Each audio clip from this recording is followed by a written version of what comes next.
scroll through everyone's video. Hey, Jeff. Hi. Seeing none, we'll move on. Has everyone had a chance to look at last month's meeting minutes? Yep. Any changes?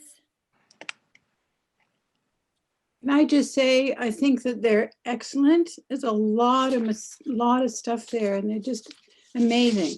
Really well done, Casey. Thank you. Thanks, Anna. Yeah, you may say that. That's really nice. We cover a lot of stuff, and Casey catches it all and makes it sound very succinct. That we're very busy. We are very busy. So can I have a motion to adopt those minutes? And I see your hand. Seconder, I'm scrolling through all of your videos. I see Jeff's hand. There we go.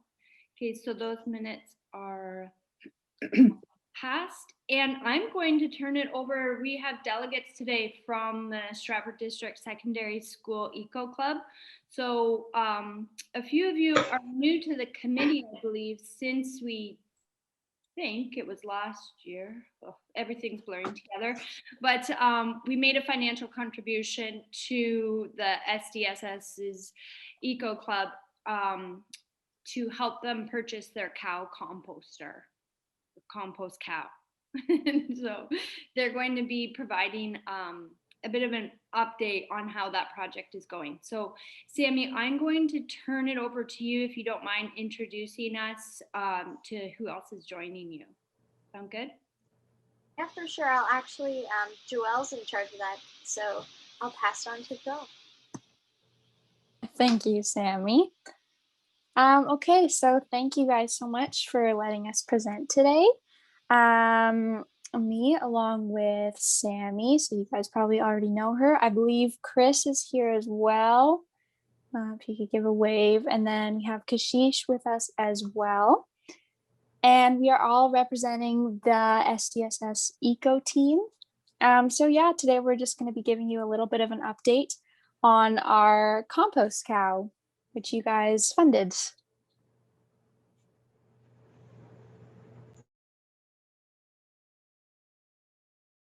So first we're going to show you a quick video we put together to explain the compost cow. Just let me know if you can hear it.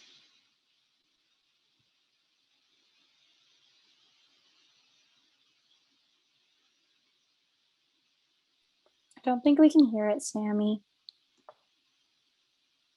You guys can't hear it? No.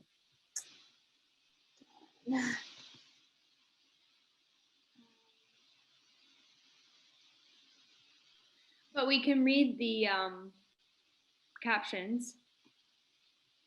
Okay, I'm not sure why. I think my audio is sharing, so I'm not sure. Are you guys okay to read the captions? I'm so sorry about this.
So if Chris is here. Yep. All right. Awesome. So our cow eats food waste, shredded paper, thin cardboard, and wood shavings. Because of COVID, we've had to delegate where our compost comes from to reduce contact. So the classes that currently use the cow composter are the culinary classes, our social science classes, our green industry classes, as well as the Screaming Avocado, which is our school restaurant where that they provide the students with food.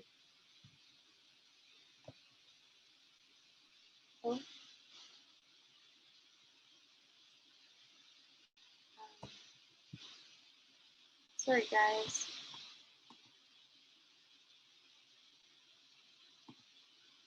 Can you guys still see it?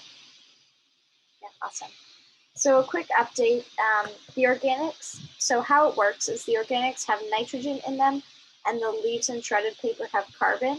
So together when they're mixed and rotated in the cow, heat is created. So when the mixture reaches 130 degrees Fahrenheit over a period of 3 days, we can take some off of the soil and put it into our gardens, but we will also leave some in the composter to help it break down. So currently the composter is working really well, and we are actually starting to take some of that compost and use it for the greenhouse and gardens. So any questions?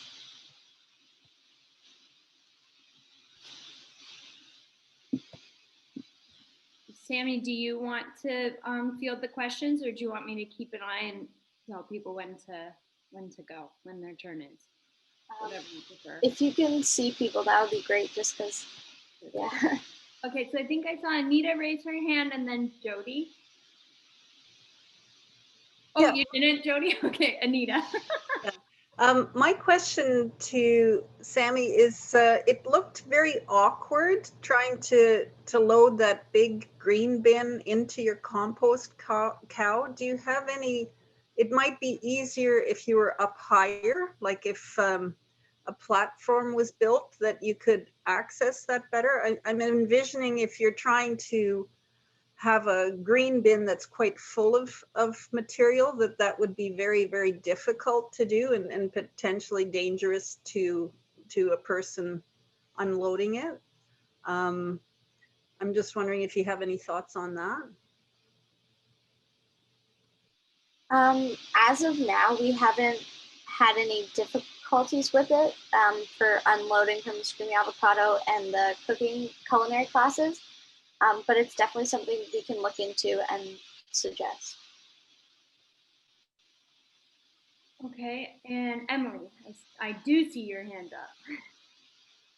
Hi, thanks for the presentation and really cool project that you guys are working on. So congrats, I'm glad to hear that it's going well. I guess I should say that I do have a bit of a background in industrial composting with my company. So we do larger processes than what you're doing, but I'm just curious, how do you get air into the compost cow? And do you ever have to add any moisture to make sure that it's breaking down?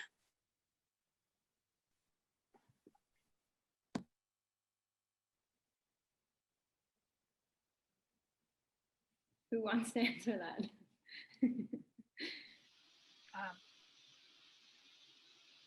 Kashish, did you? I'm sorry, ma'am. Or that's Miss Ritzma. Hi, do you want me to explain that, or? Yep. Oh, okay. So there are air pockets, a vent in each of the side of the cylinder that allows air in, and that combined with a little bit of water that we add to it as well, and a little bit of dirt actually helps it to compost really well. The other thing I was going to add is that the way the girls were putting the compost in, that can be brought down a lot lower to put it in. So it's not like they're stretching or anything. Does that help to answer that question? Yes, Okay. At first you came up as Kashish, so I didn't realize it was you. Hi. Oh, hi. Meeting. Yeah, I'm sitting in my car listening to it. Yeah, no, I got that. I'm sorry, I'm so proud. So anyway, yeah, oh, you should be. Anyway, yeah, that cylinder can come down a lot because it goes in a 360. But yeah, there's air vents there. Okay. Any other questions from Ian. Emily, we have another one from you, the compost queen. No, I'm just curious if the school has to supplement for the items that you can't put in the green bin, or if you have too many, say, food scraps. Do you guys use the city's composting program as well as your compost cow?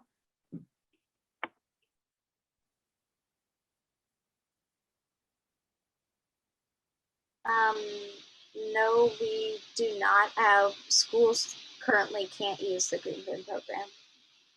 No?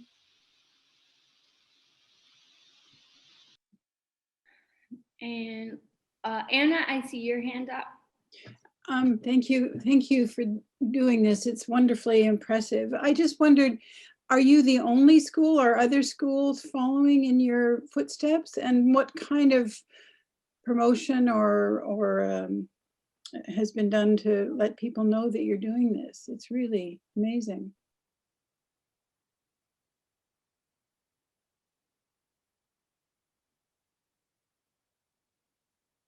Ms. Ritzman, do you want to answer that, or Sammy, or? Oh, okay. Or maybe Joelle or Kashish, do you guys want to? Yeah, I can say something on that. So we are the first public school to have a compost count in Ontario. I am unaware of anyone exactly following in our footsteps yet, but I might be totally wrong on that.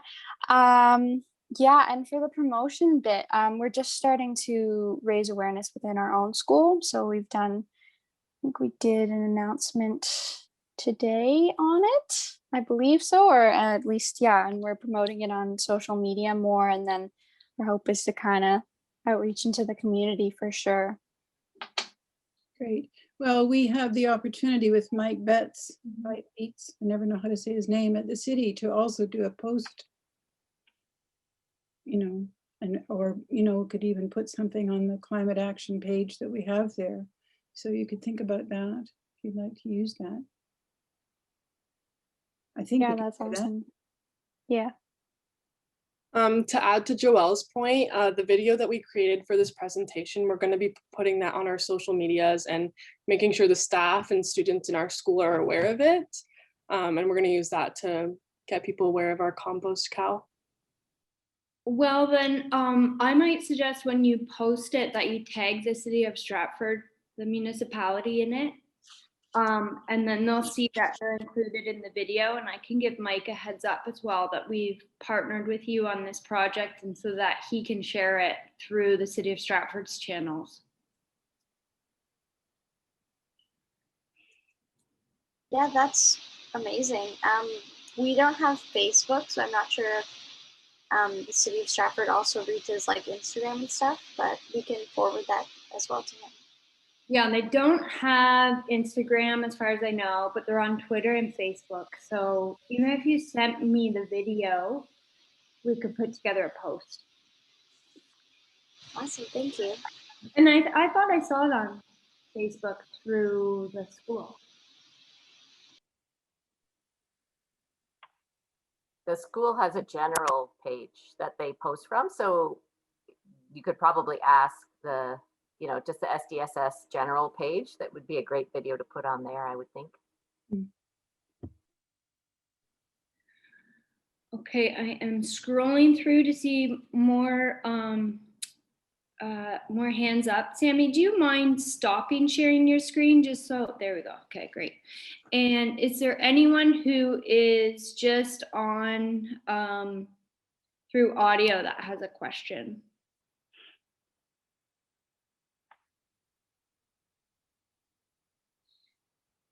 Nope, I guess not. Okay, are those all of our questions for? Oh, Anita, I see your hand. Yeah, just in terms of sharing and maybe getting other schools excited, maybe to forward it to like the Avon Maitland District School Board or other school boards to share it with other schools, to say, this is the initiative we've done here. Maybe another high school somewhere else in Ontario would like to try that. So to reach out to other school boards and first of all, post with the AMDSB.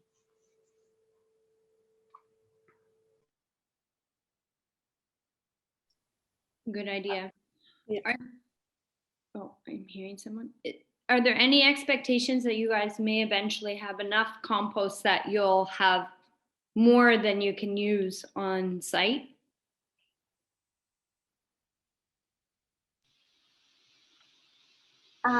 We're hoping that eventually, if we do get to that point where we have too much compost, we can even sell it to try and make back some money. As of right now, since we can't reach out to as many classrooms since there's so many homerooms, we aren't at that point yet, but hopefully in the future. And so you mentioned about the limited sources you're currently drawing from. Any idea of the percentage of the school that you're currently getting, so you have an idea of once you're at full capacity what that might look like in terms of volume?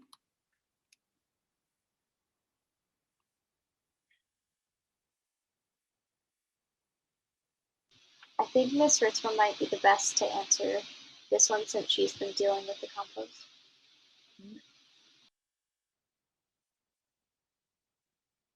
I see her hand is raised, but I don't see her video.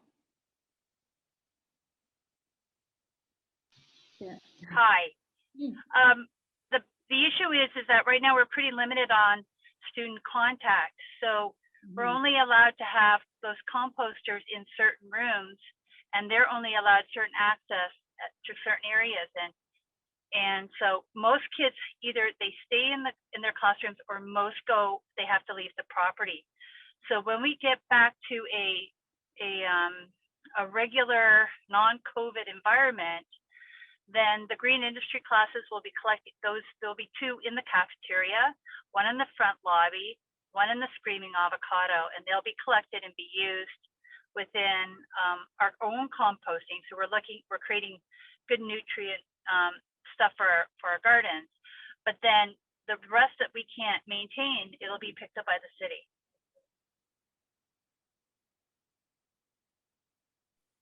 Awesome. Okay. Thank you. Well, thank you for joining us and presenting on this project, and kudos to all of you for seeing it through during a really, really strange time. And we look forward to seeing the project grow as we return to quote unquote normal life, hopefully sometime in the near future. So thanks guys. Thanks for joining us. You're welcome to stay on, but you're also welcome to leave. Okay, next, updates from carbon reduction and ecological working groups. So I turn it to you, Anna, to begin. Well, it's a perfect lead into our report, because this part of our report is this amazing group of people that we've just heard from. We met on March 12th, and as you know, we're planning on having Rebecca Garlick. We'd hoped to have the climate action report on our Earth Day, which would be the first one that we're doing. But unfortunately, they're not able to do it. So we're looking for an alternative. And Bonnie made the suggestion, why don't we hear from the youth about what their ideas are for climate action and what they'd like to see, which we thought was a wonderful idea.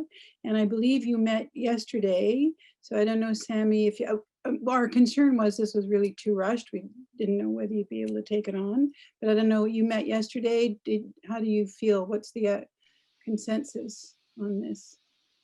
So at the meeting we had yesterday after school, everybody's very excited about it, and they definitely want to do it.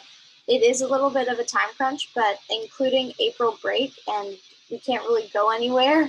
So we thought that if we all kind of put our heads together and worked through April break, we could pull it together. And we're all just really excited about the opportunity and the chance to do it. So you want to do it?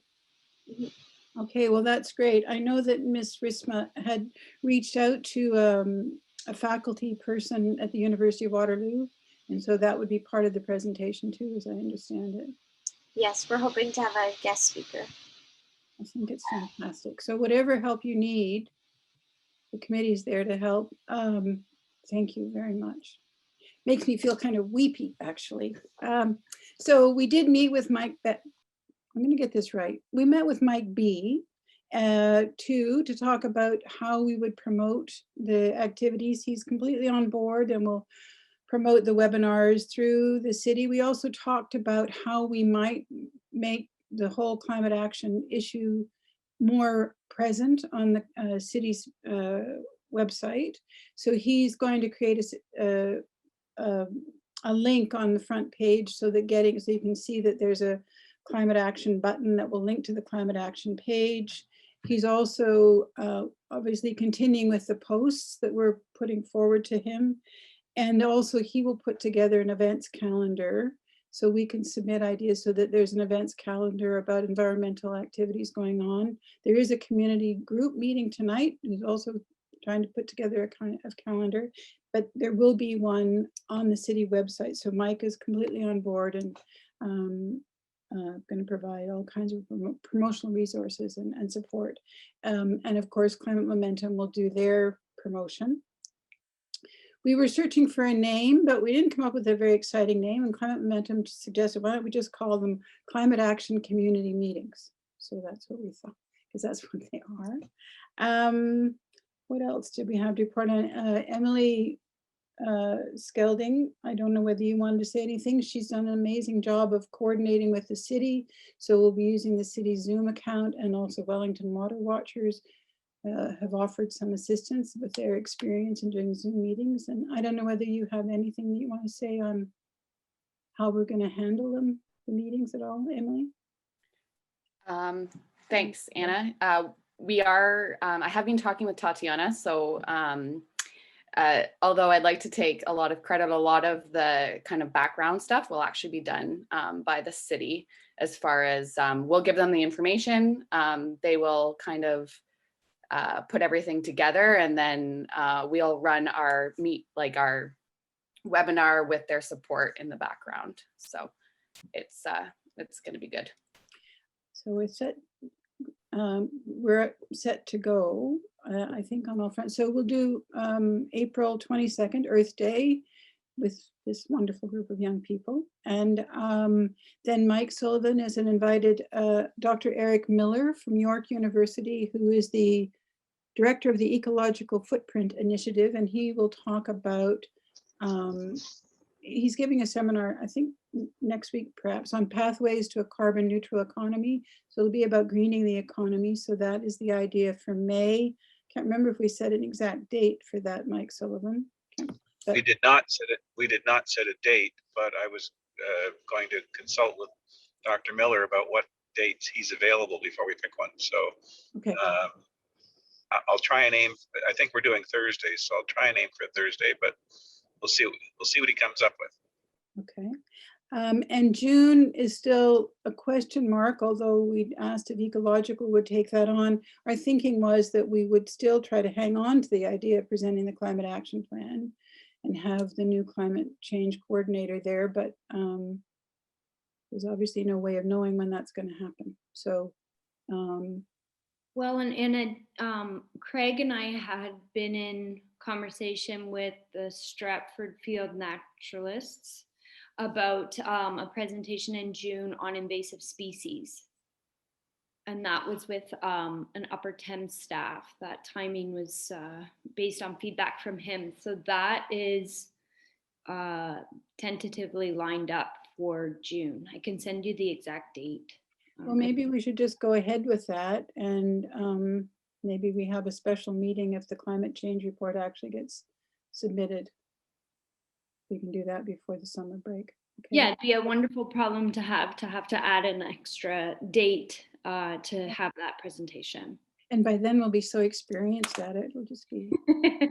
It won't be a big deal to add an extra date. I think that's it for our committee. We have lots of ideas for things to do in the fall, but we'll see how it goes. And I think that's it, unless anybody has anything to add.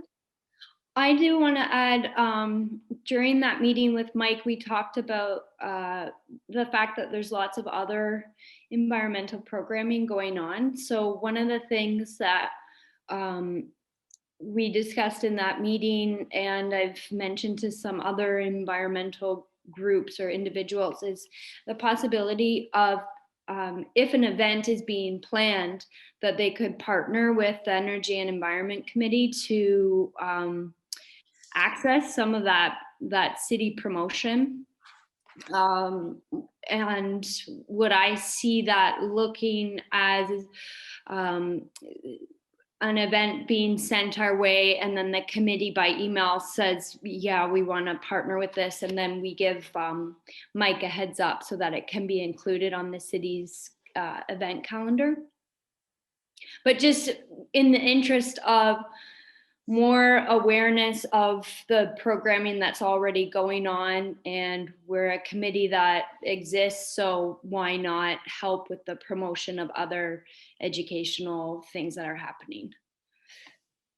So some of those emails may be coming in between our meetings, just because we only meet monthly, as you know. So I think to do that by email would be easiest.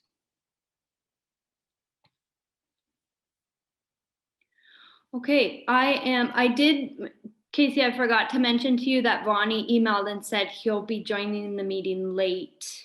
They're just dealing with some stuff in terms of the lockdown impacting programming. So I'm going to turn it to Craig for an update on the Ecological Working Group. Okay, I can give you a few items here. Well, I'll just expand on that invasive species comment you made earlier on about partnering with the field naturalists to have a webinar or a presentation on invasive species. The date on that is actually June 8th, which I think is a Tuesday, and it would be in the evening. I think the field naturalists have their meetings starting at 7 o'clock, but we're working with their president, who I think is Ken Clark, and we'll get some more information when Ken nails that right down. But that is the date that he's proposed for that webinar, and the speaker will be a fellow I work with. His name's Jay Ebel, and Jay is one of the foresters at the Upper Thames Forestry. Is one of the people at this who's been tasked with dealing with invasive species in the watershed, and Jay has specifically been leading the work down in the old grove, trying to eradicate the various invasive species that have taken hold down there. So he can speak with some.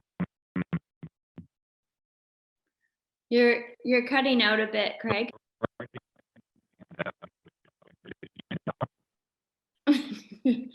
You're still. I heard you up until two, and then I didn't hear the rest. Okay, well, you cut out on me too, so I didn't hear what you said. Repeat your last. It might be my connection here. Can you repeat your last three sentences? Okay, my last three sentences were about Jay and who he was, and that he was going to be doing the presentation that evening, and he's been the one who's been working on work down at the old grove and doing the invasive species work down at the old grove, and it looks again like June 8th would be the date. So I don't know, is that coming through? Yep. Wow. Good, okay. Yeah, okay. It's my computer is definitely breaking up here, so it might be the problem. It might be at this end. I'll give you an update on the shoreline work. The things are just about finished down there, but we have not got the final filter cloth and topsoil done on that section of work that we did in the winter. And the reason for that is just simply that the topsoil in the gravel pits has been frozen, and we haven't been able to get a delivery on it. And we're hoping that next week will be the week to do it. But it, again, kind of depends on the conditions at the pit, whether or not we can get it from them. But we hope to do that next week. And I was down there this morning, everything looks good. As part of the work, again, we'll be planting wildflowers along the top when that's appropriate. We've got wildflower plugs set to go. And we'll probably add to it in the fall as well, do another application of wood chips along the whole section of it, and perhaps beef it up again with some wildflower plugs if we can get a hold of them. And I guess the other thing is we still plan to go on the South Shore and touch up those pieces of cap rock that have slumped. So that'll be part of the work that we get done next week as well. And I guess the last thing I'll add to the shoreline stuff is that we're still playing around with ideas for getting aquatic plants established on the South Shore along that section of shoreline over by the Tom Patterson Theater, where we tried to get some stuff established back when we did that work, and the ducks and everybody ate it. So we have a few tricks up our sleeve. It's kind of us versus the wildlife things with bills on. We're going to try again, and we'll see how it goes. No guarantees, but we'll keep trying to get something established there, because that was the intent. Was that whole shoreline was supposed to be filled with aquatic plants, and we keep getting outsmarted by the ducks. But we'll keep working on it.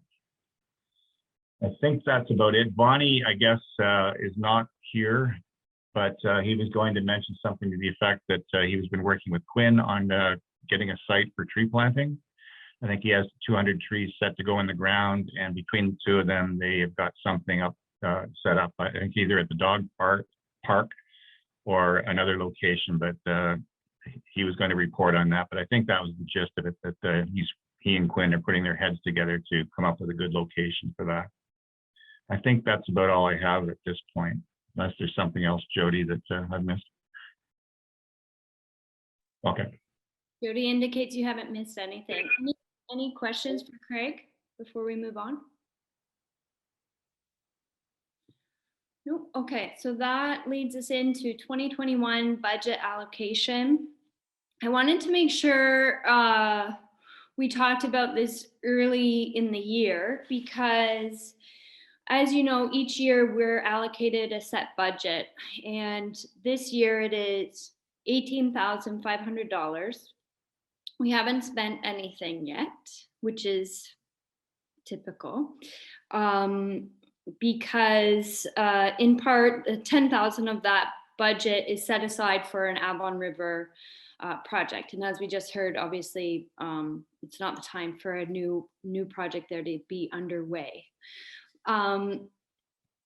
That being said, I wanted to review some of the things that we mentioned at the end of last year and early this year in terms of where we want to spend our budget and focus on, with the idea of having that money sorted out ahead of time, well before the end of the year. So based on my notes, so we have 18,500, 10,000 is for an Avon River project.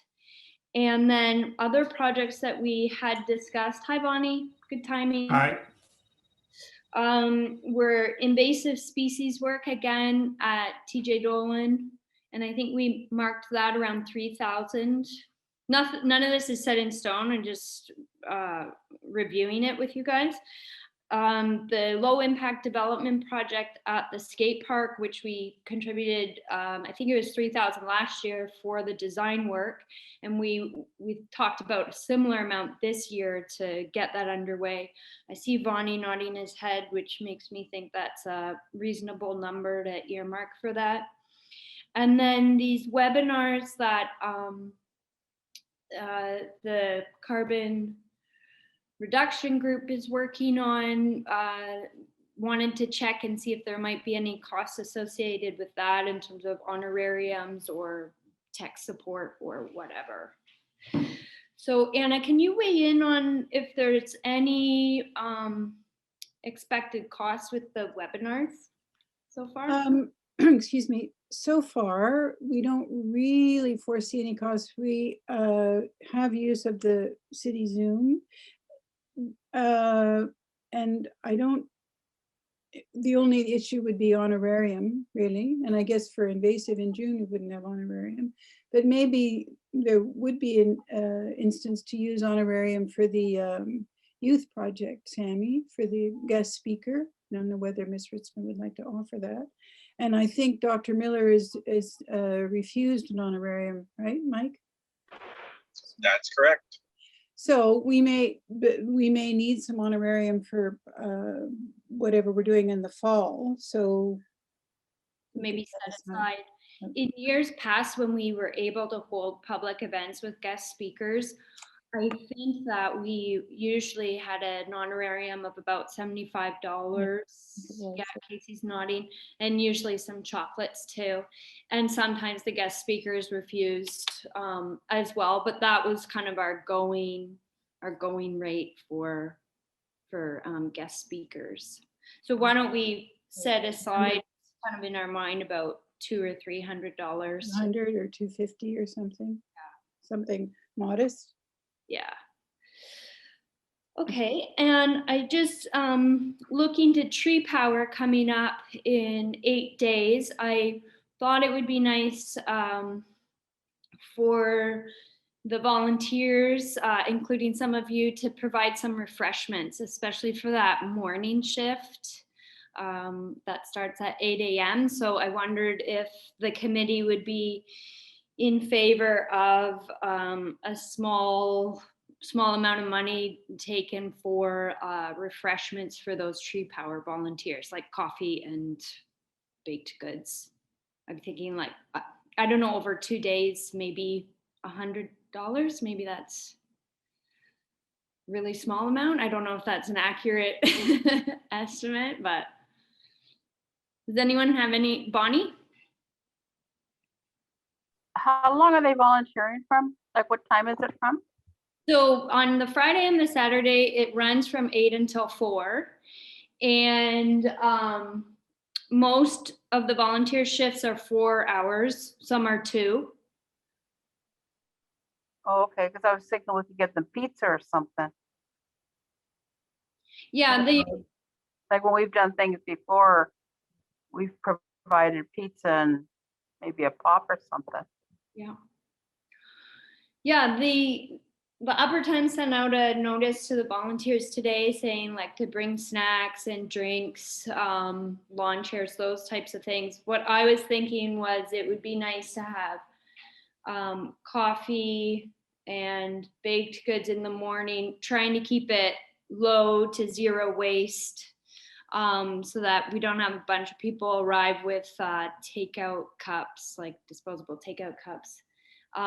But what do you think of getting that thing from Tim Hortons that, you know, they you can get that big brown craft? Yeah, I was thinking of crafts. People are bringing their own mugs, then. Yeah, that's what I suggested. So I let Karen at Upper Thames know that I was going to be speaking with the committee about this, and if it gets passed, to send a note to encourage people to bring their own reusable travel mug. And then I was thinking of coffee from one of the downtown businesses, the Carafes, see who could bring it out. I'm starting on the Friday morning shift, so I could bring it that morning. And yeah, just something nice. Hopefully it's not like today's weather, but might be a bit cool. And I'll make the motion that we spend the money. okay. What do you think is a reasonable amount? I don't even know. $100 seems decent to me, like some coffee and some baked stuff. Yeah, over 2 days. A little bit more, because when we used to do the events down when we had our speakers, and we'd bring like coffee and donuts and that, I think it used to run us around $65. For 1 day, so we should do 65 times 2. Yeah, and that was just like from 7 till 9. So I would say, why don't we say $150? Okay, so up to 150. Yeah. We have 8 volunteers, a max of 8 volunteers for each shift, plus 2 from master gardeners. So yeah, I'll figure out with whoever it is how much we need. So up to, what did you say? 150. like, and I'm thinking too, this, I don't want to get it too complicated, but might be nice to have a cold drink like water, like, you know, you bring those, a thing of water, though, because we don't want them bringing plastic water bottles. And if No, you I don't- really don't. And if you don't drink coffee, like with the coffee, Yeah. you have to put cream and sugar, and probably what do they call that for people that are diabetic? Sweetener. Blender or whatever. Sweetener, right? Well, we'll give people then- a heads up. So if they want something other than coffee, like Yeah. Craig is pretty picky about that sort of thing. So people like that can just bring what they require. Right, Craig? Yeah, we could say we're going to provide coffee and a snack or something. Yeah, then that way they know. That's a good idea. And you know, lots of times Tim Hortons will donate things, but I mean, I really hate asking businesses to donate right now. Yeah, no, I want to go with a small business, and I don't want to ask for a donation, considering we do have some budget that we would normally spend on like a public event that we can't host right now, and it's just a nice. So are you thinking you might go to Revel in the morning and then maybe Balzac's in the afternoon, or different, or just the same I place? think keep it simple and just deal with one spot and Right. see who can, Yeah. you know, I'll get a sense of the cost and who can deliver it if needed. I can pick it up the first morning and I could pick it up for the afternoon shift for the first day.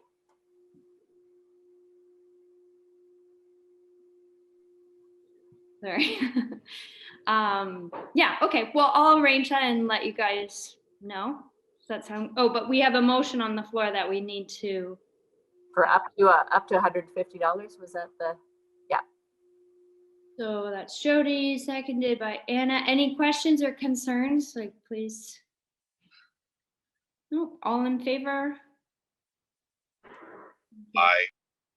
Okay, I was just gonna ask Mike, how do you deal with voting when there's no video? But you answered my question.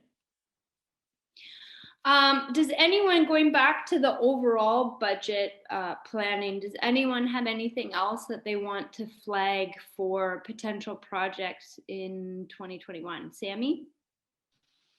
So the Eco Club is also working with the Student Council and the Green Industries class to kind of naturalize / reforest the front area. We're going to have to do some fundraising because it's not a cheap venture to do that. It's right now in the beginning process. It hasn't, like, it's still going through the process of going through the school board, which has been known to be a lengthy process.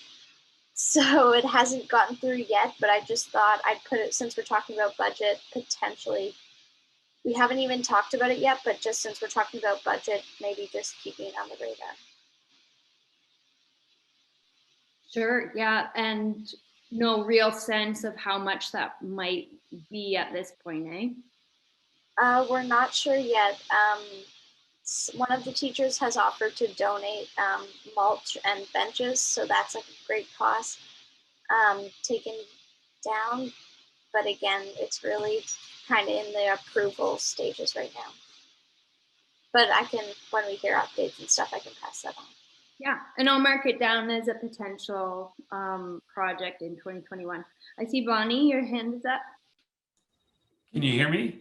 Yeah. Okay. Yeah, I would, on Sammy's point there, but I would say our committee can pay for the trees.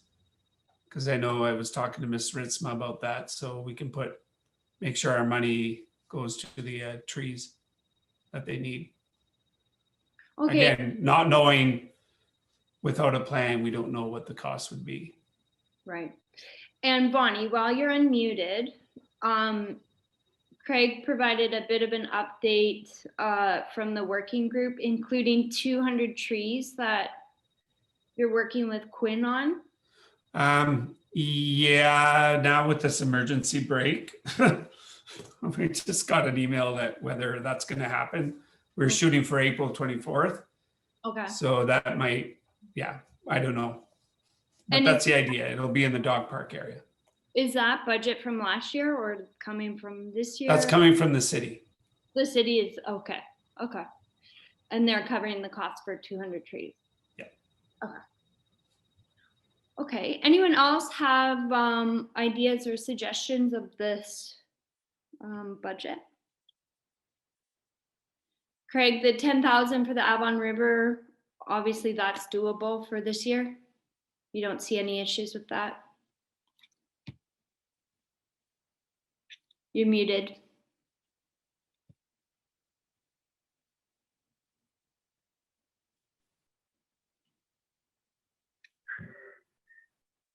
Get back to you in September. Okay. We'll have a better idea of what's going on by then. By then. Okay. And if not, maybe it's another case of worst case scenario, we push it to 2022, the money, in light of COVID. Yeah, we can do something like that again, and that worked out quite well. So tentatively plan on that. All right, well, as I said, I just wanted people thinking about the budget so that we have those plans kind of lined up. And obviously they're flexible, but it's good to have a sense of where we're going. Now, Mike Sullivan, you are next with an update on Nature Canada. Well, there really is no update, and it's really no longer Nature Canada. It's Natural Resources Canada that is, because this was all about planting 2 billion trees. I don't believe they've started planting yet, so my counter on my website is still counting the trees they haven't planted. I was in touch before the last month's meeting with the Upper Thames River Conservation Authority folks, and they were looking into whether or not they could access any of the funding that is now starting to leak out, but I have not heard back from them. So, and maybe because they're so busy right now, but there were two types of proposals that were being looked for. They require enormous numbers of trees, like 50,000. I don't know that we're in that league, but I'll wait to hear back from them. Yeah, I think I saw the one email you had with John Enright, who indicated perhaps the second deadline of the program was doable, but definitely a shortage of trees is being felt across the province, across the country. The demand has never been higher during this pandemic. Exactly. So I'm not. Can we change the title of this item and we'll report again next month? It's really about tree planting in Natural Resources Canada. Yeah, we can make that change for sure. You're also on the agenda for an update on energy efficient building requirements. You want to speak to that? So, yes, I've just finished 8 hours of coursework with Passive House Canada, who explained, and I sent everybody a copy of the materials. And if anybody is interested, for a couple of weeks, the videos of the courses are available. If anybody wants to take the course, and they have 8 hours to spare. Essentially, the nature of a passive house is that it is built to be airtight. That's number one. It's designed to be insulated enough. Doesn't have to be insulated grossly, but insulated enough that on the coldest day of the winter, you can heat the whole place with a hairdryer. That's the essence of what a passive house is in a very small nutshell. There is certification available from Passive House Canada for people who are tradespeople, architects, designers, builders, etc., so that they can start building these things. There is a project in Embro, I think I spoke about that last time, that is currently on the go, and the County of Oxford was known to the folks at Passive House because they have built that public housing building in Woodstock, I believe, which meets the Passive House requirements. Passive House is attempting to get the federal government to agree to make this the new building standard on the building code and the federal building code, but they're not moving very fast. Number one. Number two, Passive House Canada has run into some pushback from folks at Energy and Environment Canada, or Climate Change and Environment Canada, in terms of the stringency. Their point is that builders will build to the minimum code requirements, whatever the code is. And so if we make the minimum code requirements homes that require very little in the way of fossil fuels, we've gone a long way to not continuing our consumption of fossil fuels.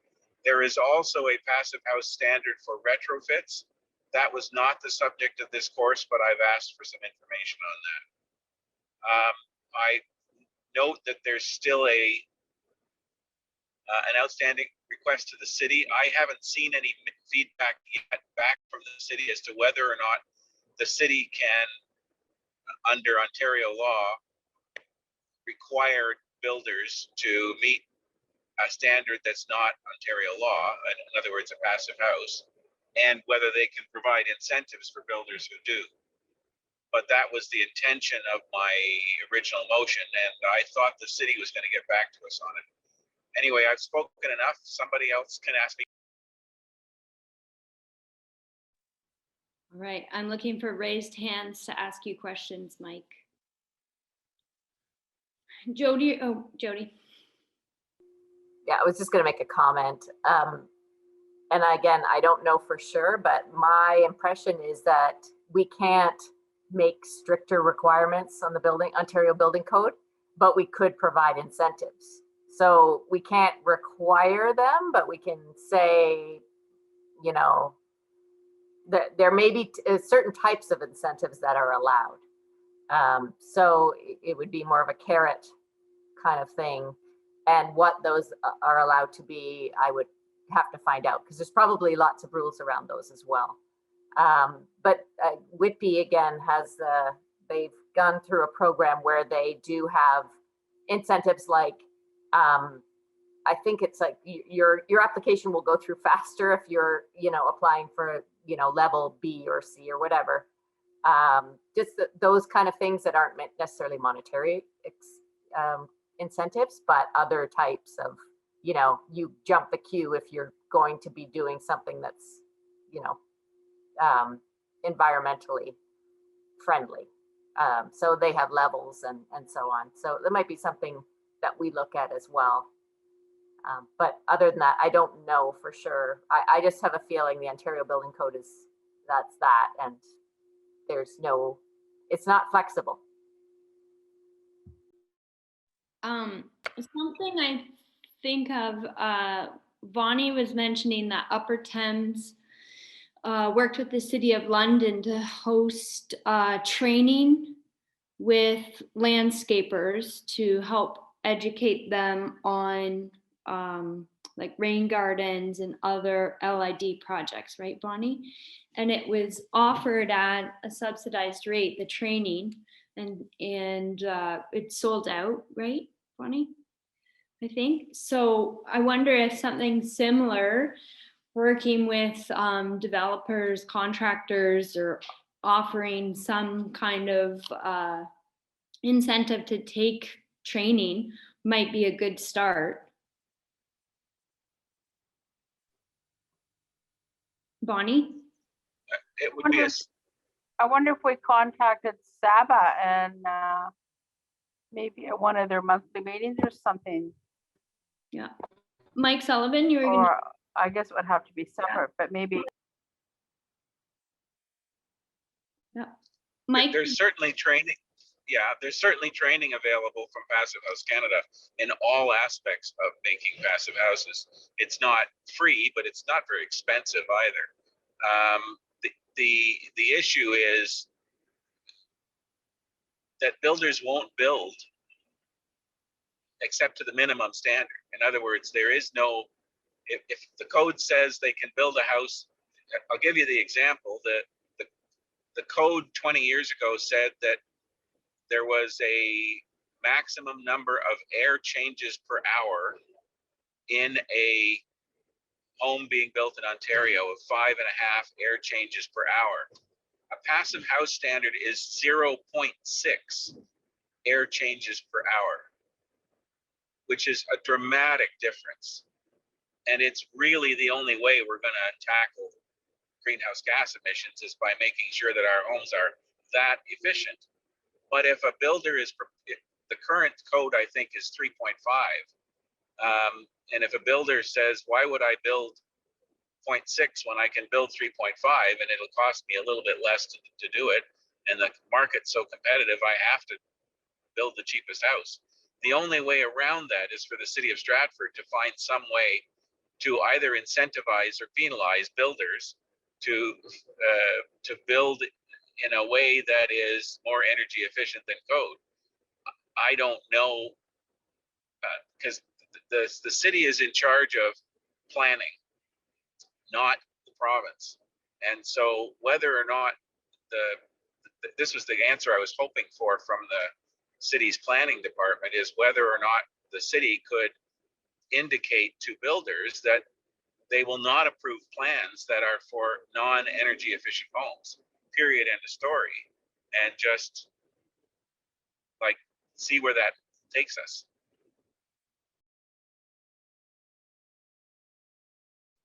Yeah, and as you mentioned, you haven't heard back yet, right? Bonnie? No. Yeah, I with Jody's comment, I wouldn't underestimate the incentive to fast track applications for certain builders. That would go a long way, and then they'd realize, hey, how come you got your permits faster than me?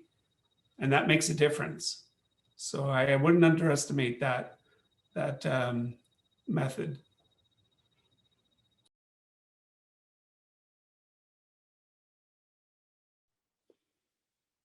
So what are the next steps on this? Well, from my perspective, it's waiting for the city to let us know, the city planning and city buildings department to let us know what tricks they have up their sleeve and how we can use them. If they aren't looking into that, that's what I thought they were doing. And that's what I thought the last request to the city was about. Anna, I see your hand is up. What's up? I'm just wondering, could we invite the manager or head of city planning to a meeting to have a discussion with us before our break? We only have what, 3 more meetings? Yeah, that's true. And next month is we have Festival Hydro joining us, and Ed, before he retires, to speak about ground source heating options. So maybe for June. Was that position just recently up, the manager of planning at the city? Yeah. We have a new person. Okay. So that's been filled. Okay. So Casey, is that something that you might be able to do, is see if the manager of planning could join us for the June meeting, and maybe by then we have some answers back already? Yep, I'll talk to Tatiana and we'll see if the manager can come for June then. Okay, thank you. Bonnie, I see your hand up. In the meantime, could we see the Whitby plan? Jody, do you have that? Sure, I can send everybody a link to it. It's they have a couple of different, yeah, the website's quite good with explaining it. I think that would help. Okay, and Mike Sullivan, since I can't see you, I'm just going to check in. Is there anything further you want to say on that before we move on to the next item? No, just I think I sent everybody a copy of the materials. If people want to see the course, let me know and I'll figure out how to get them a copy of the course itself, the actual 8 hours of instruction. Okay. And hey, we're in a lockdown, so you've maybe got some extra time on your hands, or maybe not. That's a bad lockdown joke. Okay, Sammy, I'm going to turn it over to you for an update on the reusable container program. Yeah, so A Friendlier Company has hosted 2 or 3 meetings so far for restaurateurs to go and learn about this program and ask them questions. It was very successful, and lots of restaurateurs showed up. And A Friendlier Company is interested in coming to Stratford, which is very good. And we were hoping to get a collective of restaurants to go to A Friendlier Company and get like a kind of a group discount. So A Friendlier Company said that if 5 restaurants came together, that would be like the minimum, but we're hoping maybe 5 to 10 maybe.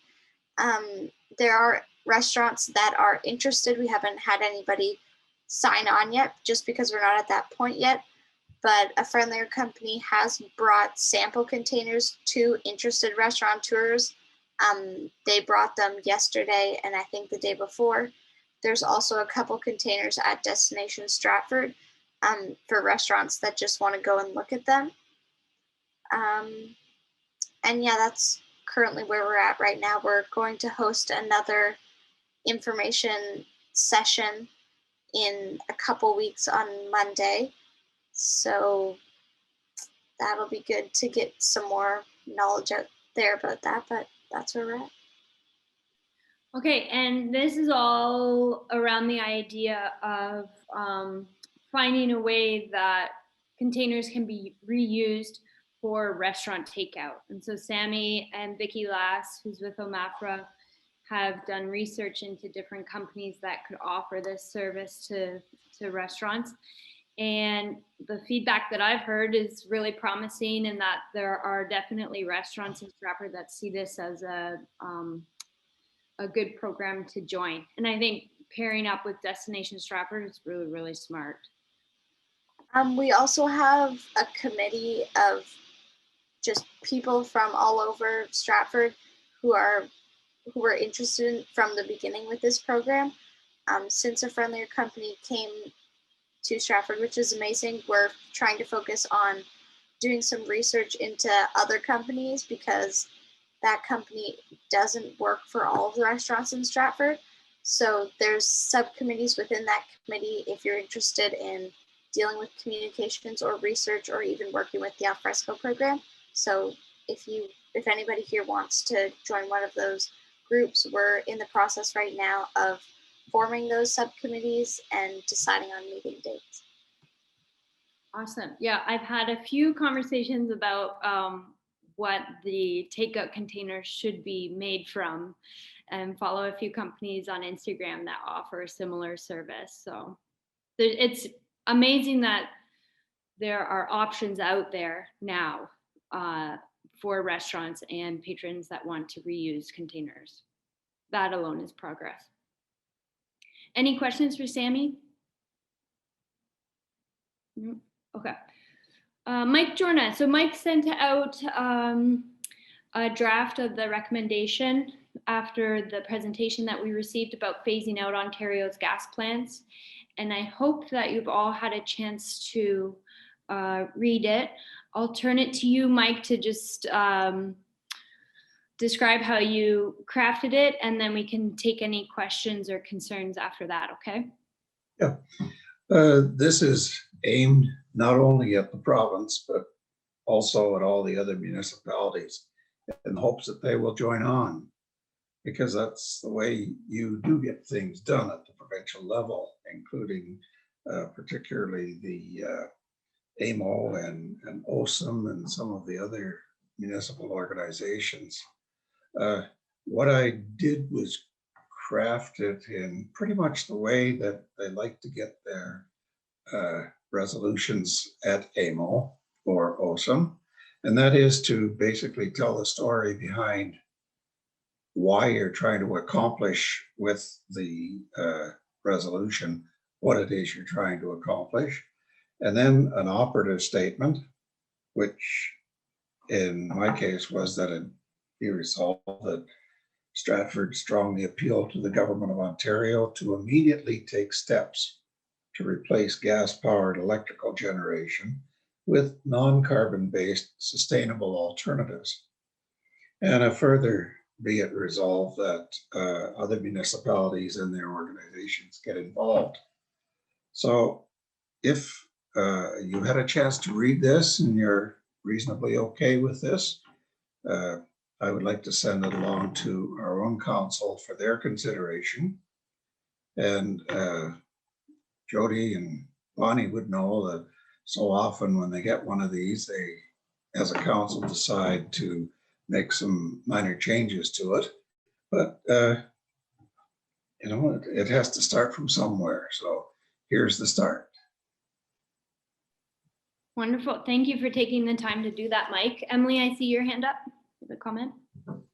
Yeah, thanks for taking the time to do this, Mike. I did flag one thing that was a concern just for, I don't know if it would prevent it from getting passed or not, but we do reference the climate action plan and going towards being carbon net zero within that plan for 2050. Now, because the climate action plan hasn't been presented or adopted by council, if this motion went before that, would it, because that language is in there, would it prevent council from adopting it?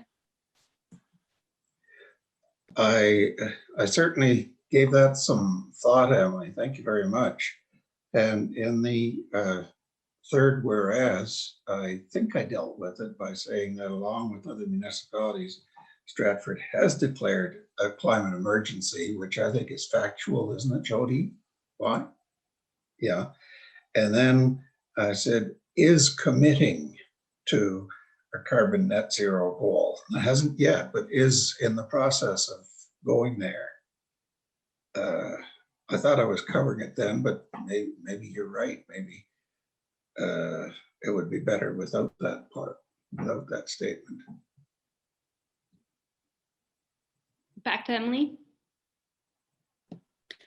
I like how it's included in your motion. So it would maybe just be, I mean, if the committee agreed with it and if that would prevent it potentially from getting adopted, just waiting until after the climate action plan has been presented and adopted, or present it to council around the same time as the climate action plan. Well, we could change is committing to is considering a carbon net zero. And I think that would probably deal with it. I think that's a good solution because I would be hesitant to wait. Right. Every day that you wait is another day that they put tons of carbon dioxide into the atmosphere. So Casey, you got that change? Hey, good stuff. Of course. All right. Oh, yes. so we are there any other comments or concerns about it? Don't think so. So Casey, I would then recommend, Emily, that this committee, I would move that this committee send the resolution on to council for their consideration. okay, and the seconder is Emily. And all in favor? Any opposed? Aye. Okay, Mike, do you want to speak to that or no? I just said aye. In support or opposed? In support. Okay, okay. There was a delay on my end, so it sounded like you were opposed. So I thought I would investigate that. Sorry. Well, that's okay. This is the reality of running meetings on Zoom. Okay, so Jody, I have you up next for the update on the anti-idling bylaw, which you guys would have received an email from us this afternoon, right before the meeting. So Jody, I'll turn it to you.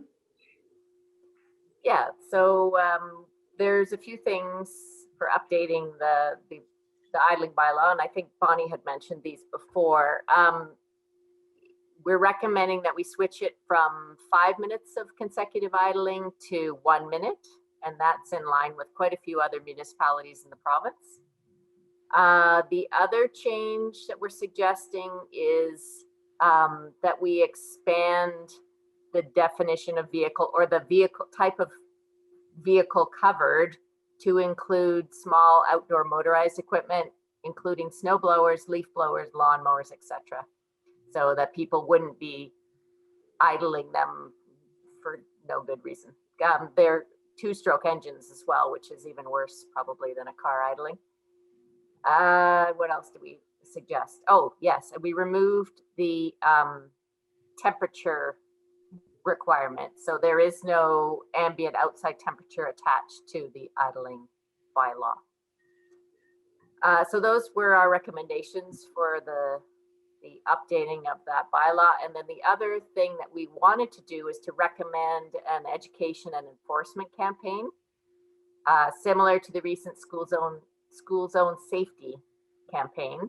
So looking at an education campaign by bylaw officers in certain designated zones, which include Market Square, downtown core, school zones, to include regular social media posts to explain the bylaw, to remind people about it, putting up idling signs, or anti-idling signs, I guess, posted in designated zones, and possibly having bookmarks and stickers or other items that we could make available at City Hall and at events to try to get the message out.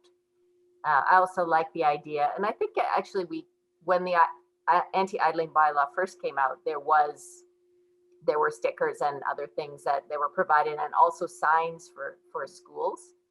So that might be another, the signage might be another thing we would make sure we're offering.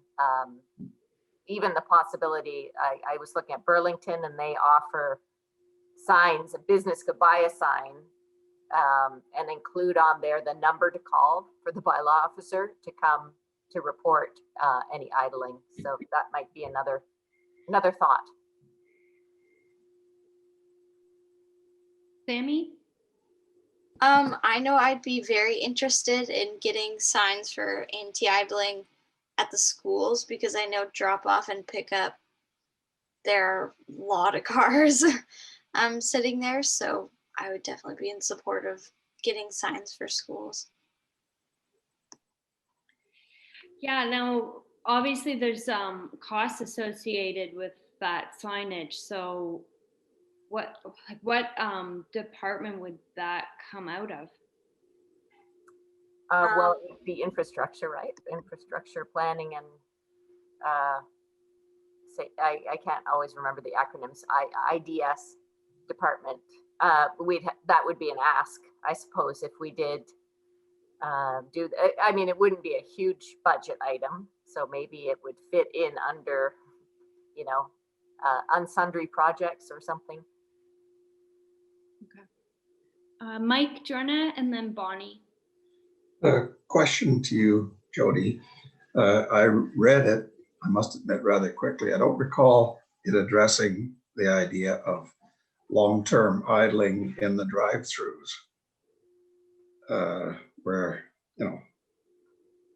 I see people now sitting in a drive-through for 5-10 minutes sometimes, waiting for an order to be filled to the car 3 units ahead of them.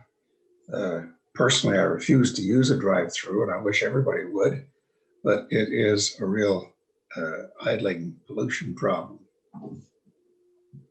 Yeah, I'm not quite sure how we can address that, because it's a private business, and I think we would have to look long and hard at restricting that. But I mean, maybe the city could actually just happen to put an anti-idling sign right where the people are sitting as they're I mean, it is possible to ask people to stop their cars in between if they're going to sit there for quite a while. It's a bit cumbersome to do that. But hopefully all of these people are driving electric cars or hybrids sooner than later, so that it does help eliminate that problem a little bit. But I really don't know what we can do as a city. I don't know if anybody has any ideas on that. Sammy? I know that in a drive-through, people probably will not want to like turn their cars on and off as they move through. And like, I just don't see like how turning your car on and off would happen. But I know there's a feature in some cars. I'm not sure what it's called, but it's in a couple cars that I know of where if your foot is fully on the brake pedal, the car automatically turns off. So that at stoplights and stuff, the car will fully turn off. And then as soon as you take your foot off that brake pedal, it will turn back on automatically. And it's not like a pause or anything, it's instant. So I'm not sure if we could somehow incorporate or support, I don't know, getting that feature or those kind of cars out. I'm not sure. Bonnie, I saw you had your hand up.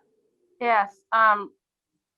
When I was looking at the anti-idling bylaw originally, the drive-throughs usually consistently move. The only ones that are slower is usually something like Kentucky Fried Chicken. And our friend actually has that type of car you talk about, Sammy, a Ford Escort, that whenever they step on the brake, the car turns off, right?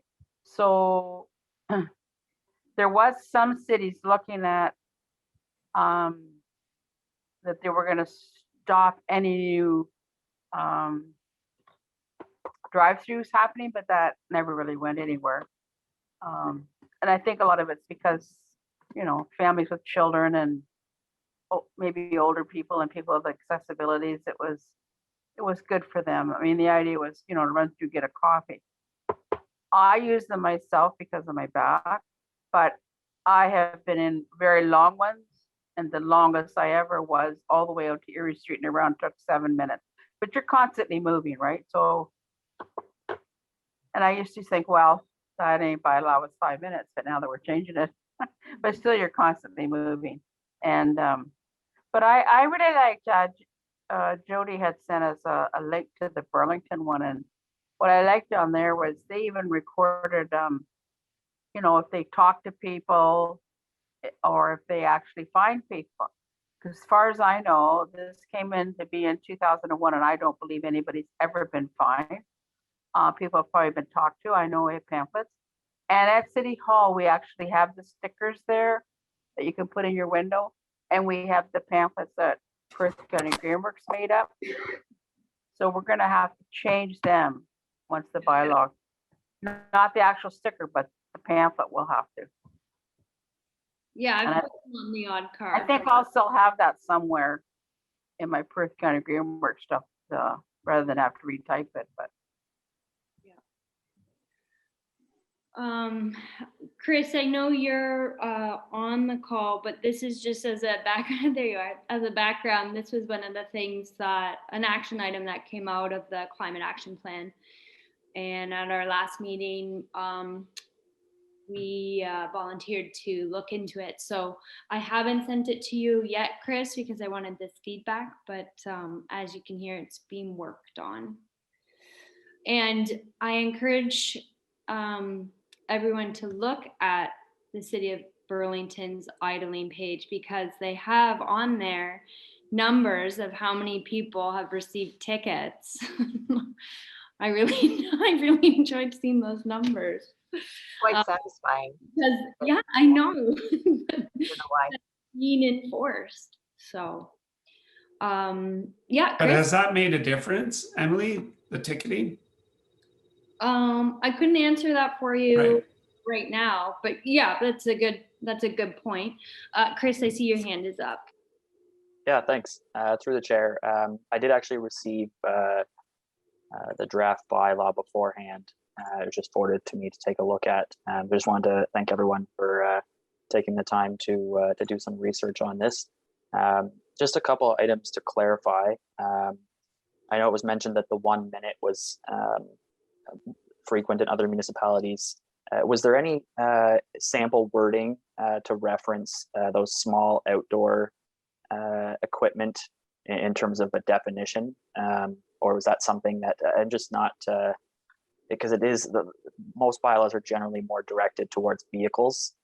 So I'm just wondering in terms of applicability and I haven't perhaps seen any that. I sample don't wording. know who found that, but I haven't seen that, but maybe there is nowadays.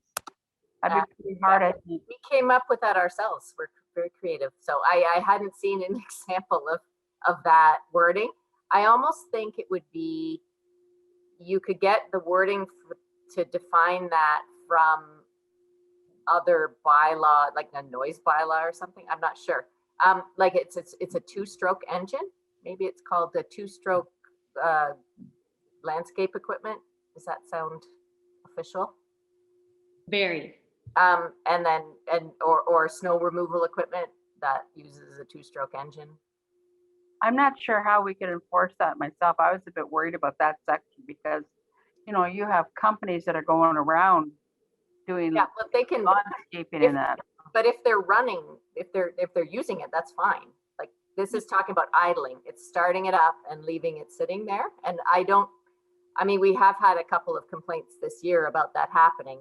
The neighbor literally came out and started their snowblower and went inside for 20 minutes and left it running.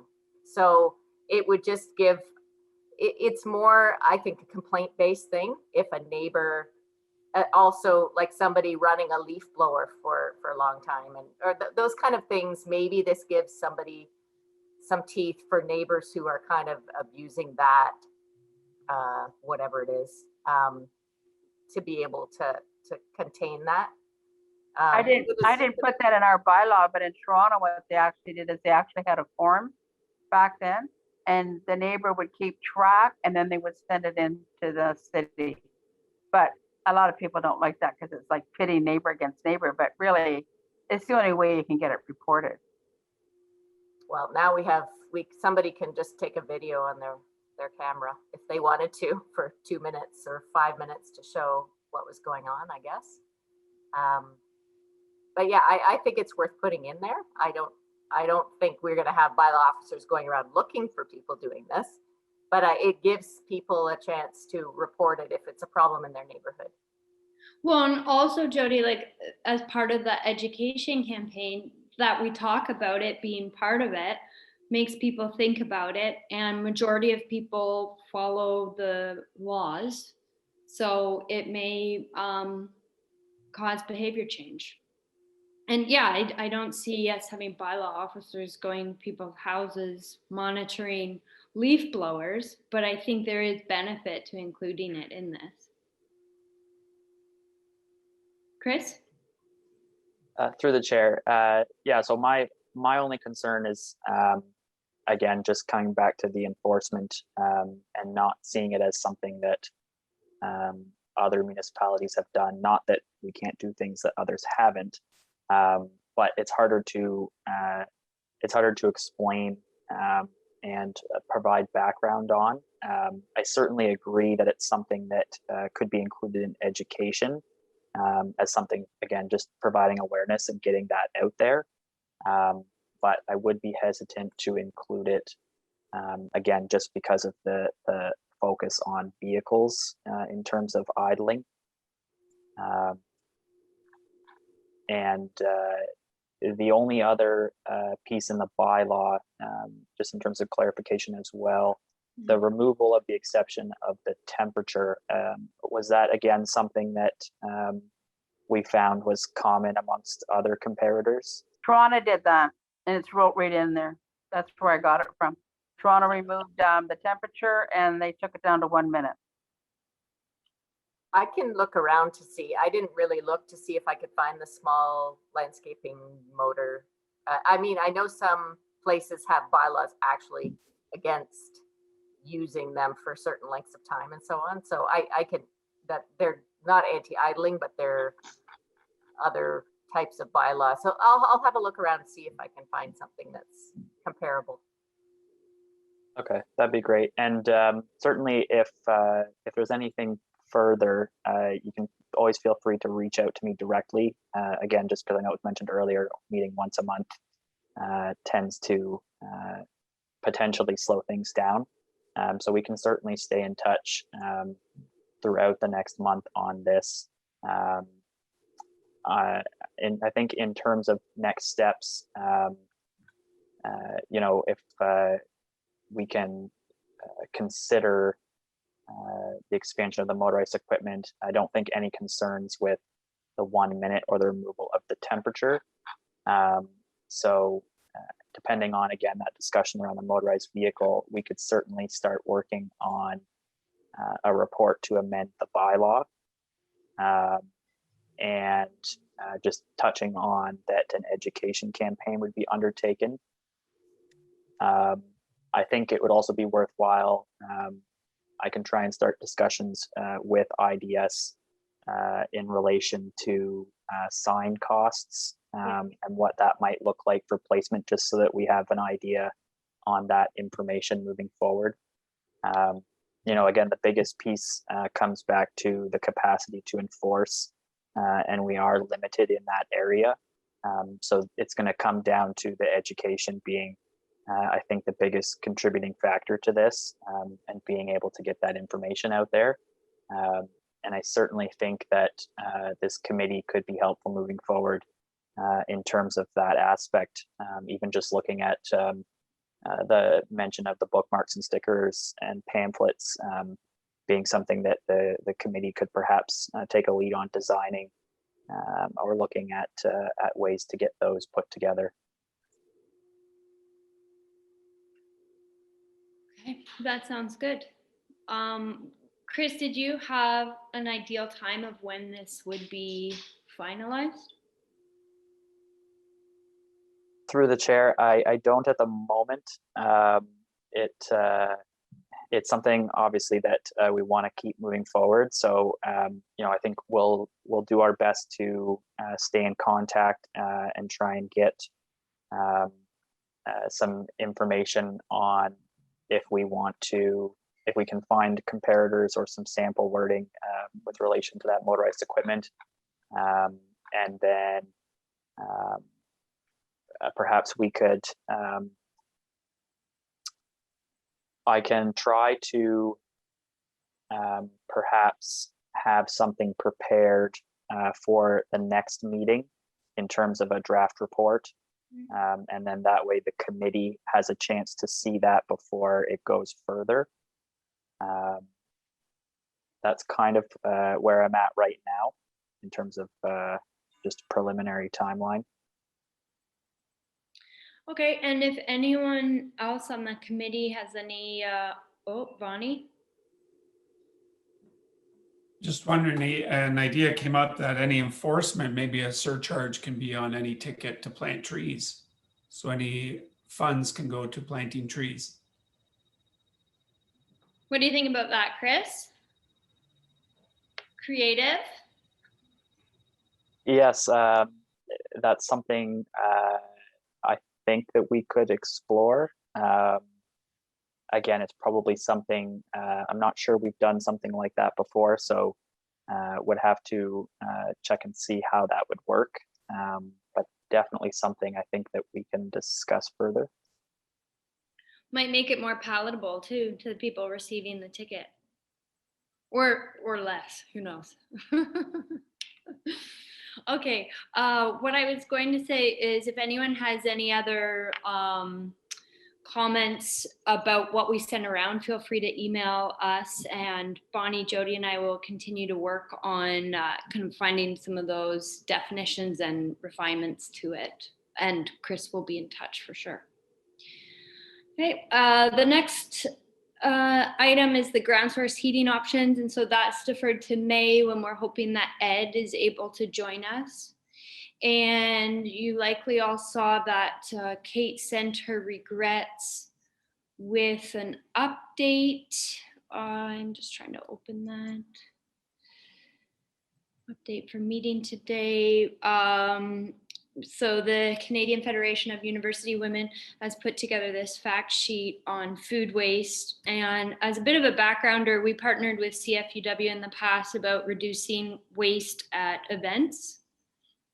And we helped them with the creation of a similar pamphlet and distribution and education about it. So it looks like this email, they're looking at having it on the website, and they're looking to do a social media post and on the city's website about takeout containers. So I think that's more of an FYI rather than a request along with that. Bonnie? Did E&E partner or help at all with this? Any members? No, not on this one. Nope. Emily?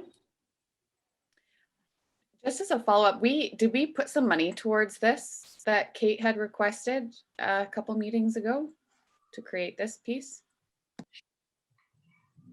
I didn't mean to raise my hand. I think that's what Bonnie was asking too. And I think that we discussed it at that last meeting that we had in person, but nothing has been allocated from the budget. I think it was a meeting where we weren't in person. I think it was a Zoom meeting where I would be here. Quite possibly. I think when we did talk about it, when Kate was here and did talk about it, I think it was maybe February. She didn't really have a good idea about costs or if they would need some support. So I think it was talked about, but she never came back and we didn't pass a motion. Yeah, so there's still no ask in that really. Yeah, okay. So we'll leave it at that for now. Any new business? Anna? It's just a report on ATAC. That my name has been put forward to ATAC, but in fact, council has to ratify my appointment. So I'm not officially, it will go forward this month. So the first meeting I would actually officially attend if that happens is in April. So they have to go through the process. So fingers crossed you get accepted, eh? Oh, pins and needles. Okay, thanks. Any other new business? Okay, 5:34. Upcoming events, Tree Power, as I mentioned. We've got all the COVID precautions in place and volunteer spots are pretty much full. So it should be great. And we're hoping Steve from the Upper Thames is going to be stopping by to get video footage so that we have something to put together about the event. And I think that'll be really useful for the committee to share with City Council and again, City of Stratford's media channels. So yeah, and Festival Hydro employees are volunteering too, so it should be great. Hopefully just really nice weather. And other than that, it's our next meeting is May 6th. This might be record time for at least the past like half dozen meetings. So do I have a motion to adjourn? Jody, seconded by Anna. Who's in favor? All right, carried. Happy Easter, everybody. Thank you. I just want to remind you about our webinar, which will be April 22nd.